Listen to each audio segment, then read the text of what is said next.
Deixa eu começar a gravar aqui. Pronto. Isso aí, gente. Então vamos lá. Ó, o que eu tinha para falar para vocês então é o seguinte, ó. Tinha ficado essa tarefa, né? Essa atividade que é da página 89, certo? Que está falando lá sobre função referencial da linguagem, certo? E aqui no texto está destacando três funções: a função emotiva, a função apelativa e a função referencial. Só que, assim, para nós entendermos o que são essas funções aqui, eu tinha dado uma explicaçãozinha na última aula, tá? Mas eu achei necessário a gente voltar aqui para falar a respeito disso aqui, ó. Deixa eu abrir para vocês aqui a imagem. Cadê? Peraí, gente, que eu vou abrir aqui. Aqui. Calma que eu tô abrindo a imagem, tá, gente?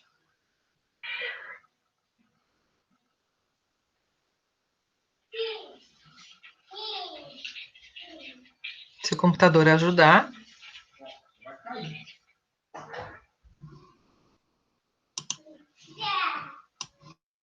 Bom, aqui, ó, tá abrindo, tá?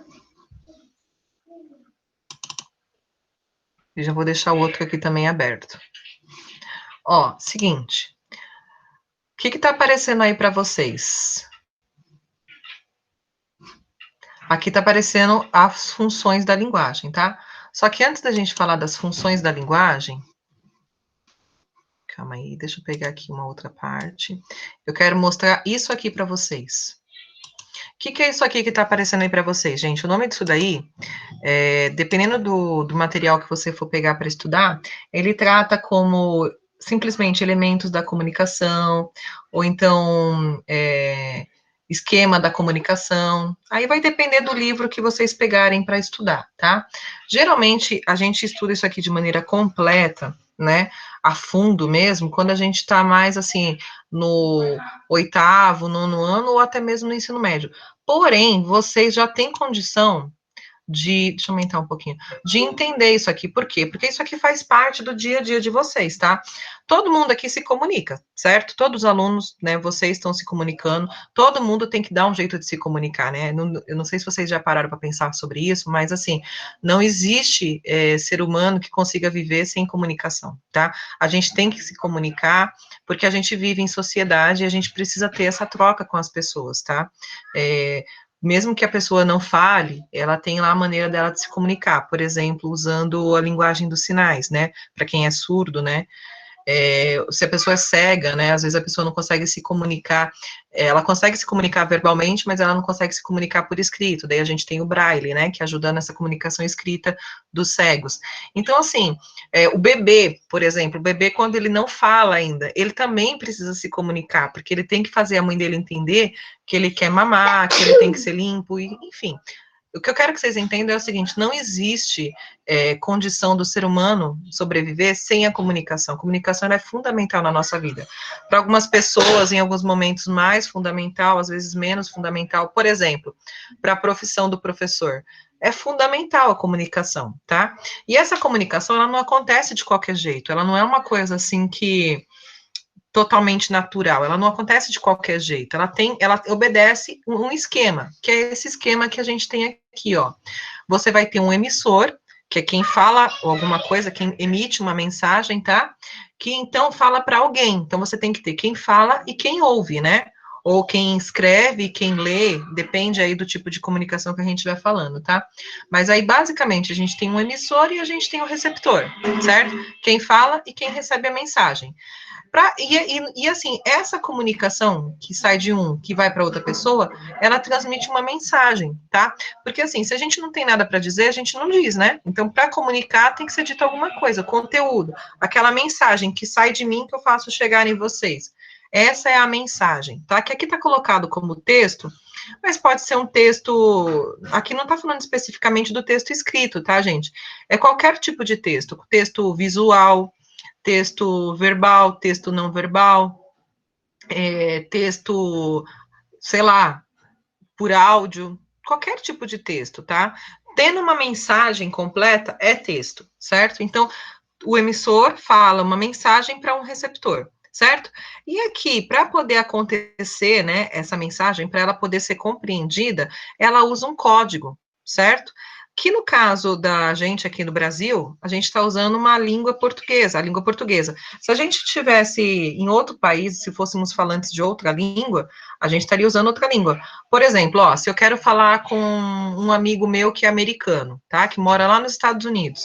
Provavelmente ele fala inglês. Então a gente vai ter que entrar no acordo, vai ter que falar o mesmo código.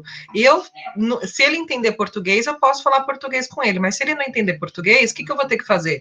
Eu vou ter que usar o código dele, que é a língua inglesa. Então, esse código é a maneira, é como é que eu posso dizer? É aquele elemento que a gente tem combinado entre o falante e o ouvinte que vai permitir que aconteça aquela comunicação. Por exemplo, o Braille não, perdão, a Libras, né? A comunicação lá de Libras, né? A língua dos sinais. O que acontece? Eu não sei se vocês entendem alguma coisa de Libras, né? Se alguém aqui já teve oportunidade de aprender alguma coisa em Libras. Mas, assim, às vezes eu fico observando, eu ainda não aprendi, né? É a minha próxima meta, mas, assim, eu ainda não sei. E eu fico vendo, por exemplo, aquele pessoal que faz, né, essa tradução em Libras, eu fico encantada, porque são sinais, assim, que para mim não constrói significado. Mas para a pessoa que é surda e que sabe, né, a Libras, ele entende. Então, aquilo também é um código, que é um código que permite que essa informação, essa mensagem seja transmitida, tá? E aí, essa mensagem, para ela ser transmitida, ela também tem que ter um canal, tá? Como que eu faço para uma mensagem sair de mim e chegar para alguém? Tá? Tem que ter esse canal, que é esse meio de veiculação, é onde circula. Por exemplo, a gente aqui, o canal que eu estou usando é o canal o canal sonoro, tá? Por quê? Porque eu falo e vocês me ouvem, mas além disso, vocês estão usando também o canal visual, porque vocês também me veem, tá? Dependendo do tipo de texto que você vai ler, é o tipo de canal que você também vai ter ali, tá? E a outra coisa que a gente tem aqui nesse processo de comunicação é um referente, um contexto, tá? Essa mensagem, ela pertence a um contexto, certo? Ela pertence a um assunto, certo? Por exemplo, eu vou falar para vocês, estou falando aqui para vocês sobre isso aqui, né? Qual que é o assunto? A mensagem é o que eu estou dizendo, certo? Mas qual que é o assunto do que eu estou dizendo? Eu estou falando o quê? Dos elementos da comunicação, certo? Tranquilo, gente, entenderam? Tá claro para vocês o que são esses elementos aqui, esses 6 elementos que fazem parte da comunicação? Sim. Tá tranquilo? Se alguém tiver alguma dúvida, coloca para mim aí no chat, tá? Beleza. Depois, mais para frente, assim, quando vocês estiverem avançando na vida escolar de vocês, vocês vão ver isso aqui em outros momentos, tá? Mas é importante vocês terem claro isso. Ah, uma outra coisa que eu acho interessante falar para vocês é o seguinte: para essa informação sair daqui, do emissor, e chegar no receptor, a gente não pode ter o que a gente chama de ruído nesse processo. Ruído não de barulho, tá? Mas ruído de interferência. Então, por exemplo, esse emissor vai falar uma coisa para esse receptor, essa mensagem, mas ele não está usando o código adequado. A mensagem vai chegar aqui para o receptor? Não vai. Até por isso que essas questões aqui, ó, estão no meio da conversa, tá? Porque para isso aqui chegar até o receptor, ele tem que atender a todas essas, tem que obedecer todos esses elementos aqui, tá? Se eu tiver a mensagem para poder passar para o meu receptor, tem o código adequado, mas eu não tenho um canal para fazer isso, a mensagem vai chegar para o meu receptor? Também não vai chegar, tá? Se eu não deixo claro qual que é a mensagem, se eu não deixo clara qual que é a mensagem que eu tenho para passar para o meu receptor, eu também não vou conseguir passar. Sabe, assim, se vocês me permitem, né, fazer uma comparação, às vezes a gente não vê político falando na televisão ou pessoalmente, tanto faz, e você vê que ele usa o código certinho, né, da língua portuguesa, usa um canal perfeito, né, onde você ouve ele bem, vê ele bem, você sabe sobre qual assunto que ele está falando sobre a eleição, sobre as propostas dele, mas você não entende a mensagem? Vocês já acompanharam situações assim? Inclusive agora a gente vai começar a ter campanha eleitoral, né? E então, se vocês puderem, depois comecem a observar isso. A mensagem às vezes não fica clara, mas não é porque simplesmente tem um problema na mensagem, mas é porque às vezes ele não quer que fique claro mesmo, porque quando eu prometo uma coisa e fica claro o que eu estou prometendo, eu vou ser cobrado, né? Então tem gente que não gosta de ser cobrado. Tranquilo, João. Beleza, João. Então, gente, isso aqui, então, são os elementos da comunicação. Depois eu vou colocar essa imagem para vocês lá no Classroom também, tá? Aí, depois, eu queria mostrar para vocês uma outra imagem, que é essa daqui, tá? O que a gente tem nessa imagem aqui, ó? A gente tem os mesmos elementos da comunicação, tá? A gente tem aqui, ó, o referente, a mensagem, o código, o canal, tem o emissor e tem o receptor. São os mesmos elementos da comunicação. Só que se você observar, em verde, embaixo de cada um desses elementos, tem uma palavra escrita, tá? Essas palavras que estão escritas em verde, que estão escritas em verde, são os nomes das funções da linguagem. Como assim função da linguagem, professora? É o seguinte, quando a gente comunica algo para alguém, aquela comunicação ela tem uma função, tá? E essa função vai depender do tipo de mensagem que eu vou transmitir, e aí, dependendo do tipo de mensagem que eu vou transmitir, eu vou dar uma atenção especial para algum elemento da comunicação, tá? Por exemplo, se eu quero fazer uma propaganda, tá? Por exemplo, imagina aí propaganda de refrigerantes. Eu quero fazer uma propaganda, tá? Essa propaganda, geralmente, ela tem o objetivo de fazer um consumo, de fazer um produto ser consumido, certo? Esse produto, ele vai ser consumido pelo meu receptor. Imagina que eu sou a empresa que faz a propaganda, né? E vocês são os meus receptores. Eu quero fazê-los a consumir esse produto do qual eu estou fazendo propaganda. Então, o que vai acontecer com a função da linguagem? Essa minha linguagem, ela vai se concentrar no meu receptor, tá? E esse meu receptor, eu tenho dois nomes para essa função aqui. Tem a função conativa e tem um outro nome que é mais fácil, que é a função apelativa, tá? Então, quando eu estou fazendo uma mensagem, que o objetivo dessa mensagem é fazer com que o meu receptor haja, com que ele faça alguma coisa, eu estou usando a função conativa ou então a função apelativa, que é a mesma coisa, tá, gente? São sinônimos aqui nesse contexto. Beleza? E então, assim, dependendo do tipo de mensagem que eu vou transmitir, eu vou me centrar em algum meio, tá? Eu posso, por exemplo, estar querendo falar sobre mim. Aí, se eu estiver querendo falar sobre mim, eu estou usando a função emotiva, tá? Emotiva de emoção, daquilo que eu sinto dentro de mim, tá? Então, por exemplo, quando você pega sei lá, por exemplo, relatos de alguma história, né, do pessoal contando alguma situação que ela viveu, alguma coisa que ela contou, e ela começa a falar naquele momento assim, ai, porque eu senti isso, porque eu vi aquilo, porque sei lá, agora eu não estou pensando num exemplo muito claro, mas assim, quando eu quero falar sobre mim mesma, aí eu vou estar usando essa função emotiva. Você vai perceber que aqui tem muito uso da primeira pessoa. Eu vi, eu senti, eu sou, eu estou, tá? Depois, se o que eu quero dizer eu quero dizer não de qualquer maneira, mas de uma maneira trabalhada, de uma maneira assim bem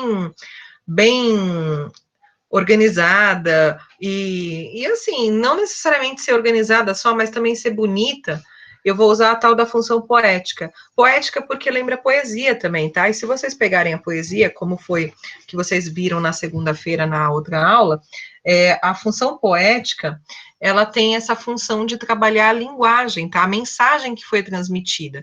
Então, você não vai escolher qualquer palavra, você não vai escolher organizar a frase de qualquer jeito, você vai pensar na maneira que você vai organizar a frase, na palavra que você vai usar, porque você quer construir uma mensagem do jeito que é feita na poesia, tá? Do jeitinho que é feito na poesia, que é aquele tipo de texto, assim, que você lê, você fala assim, poxa vida, não entendi, vou ter que ler de novo, leio de novo.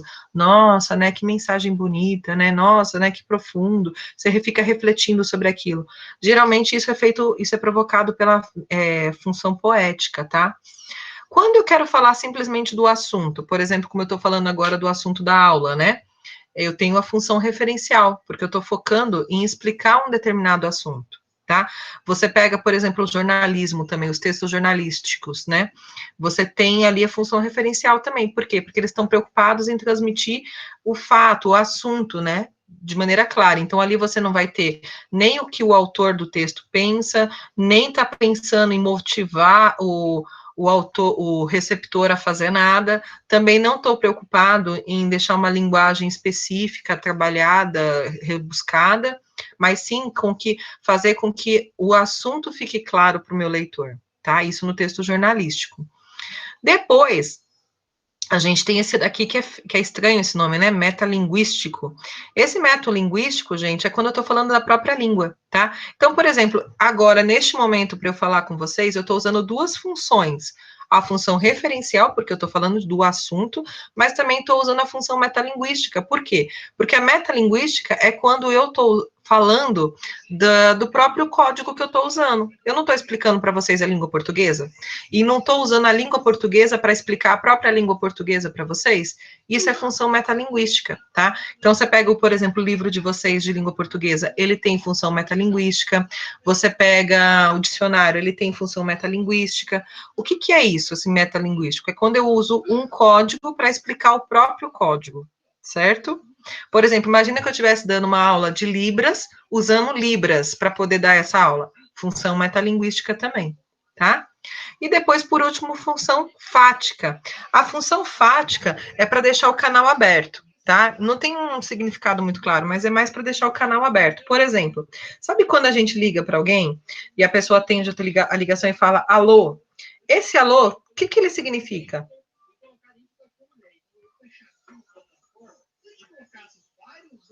Ele não significa nada, né? Mas por que, que a gente fala alô? Já pararam para pensar nisso? A gente fala como uma saudação, né? É, e é para mostrar, sabe o que, para o meu leitor, para o meu ouvinte? Assim, ó, tá aberto o canal da comunicação. Tá? Tá aberto o canal da comunicação. Vocês não estão falando sobre um conteúdo específico, vocês não estão preocupados em passar uma mensagem específica. É só para mostrar o seguinte, ó, o canal tá aberto, pode falar o que você tem para falar. Isso é função fática, tá? Quer um outro exemplo? Quando a gente vai pegar o elevador, tá? A gente encontra alguém no elevador, que não é necessariamente um conhecido meu, um amigo meu. Agora não dá, tô gravando, tá?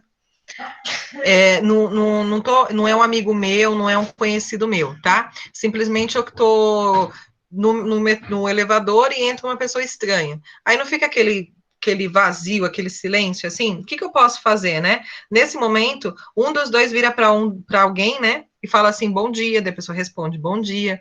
Aí a pessoa fala assim, nossa, né, tá frio hoje, né? A pessoa fala, tá frio. Por quê? Não estão preocupados em falar sobre o clima. Muitas vezes a preocupação não é falar sobre o clima, mas é o quê? Mostrar que o canal para comunicação está aberto. Então é como se você estivesse falando assim para a pessoa: olha, se você quiser conversar comigo, o canal está aberto, pode falar. Entenderam? O nome desse tipo de comunicação, ou melhor, o nome dessa função, dessa linguagem aí que acontece dessa maneira, é a função fática. Beleza, gente? Entenderam isso? É, Júlia. Ô, gente, então assim, ó, a parte da explicação é isso, tá? Então eu vou parar a gravação e agora eu vou lá para a correção, que daí depois eu vou colocar também lá no Classroom as páginas com as respostas das perguntas, tá bom? Deixa eu só parar aqui a gravação.